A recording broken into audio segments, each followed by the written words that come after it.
Hello everyone and welcome to episode 2 of my Python beginners course. In this video I will show you how to use comments and explain why they are useful. Let's get started. Firstly, any code that you put as a comment will be ignored by the computer and not run whatsoever. So now I'll show you how to use comments.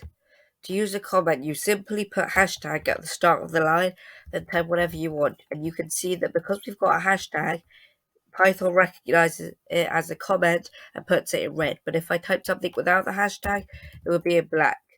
Now, say I typed something, say x equals 10. This will make more sense in the future videos. I can then type hashtag variable so that I know this is a variable.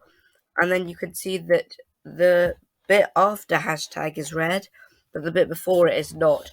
So if you want to write a comment on the same line as some code, then you can do that, and only the bit after the hashtag will be considered a comment. So why use comments? There are two reasons that programmers use comments in their code. Number one, as notes.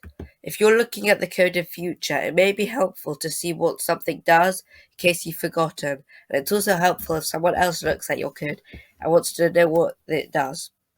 The second reason is to comment things out.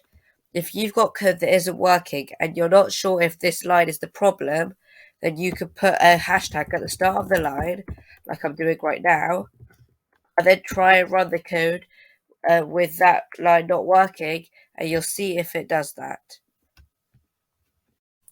So that's the end of episode 2. In episode 3 we will learn about variables in Python. Thank you for watching and have a great day.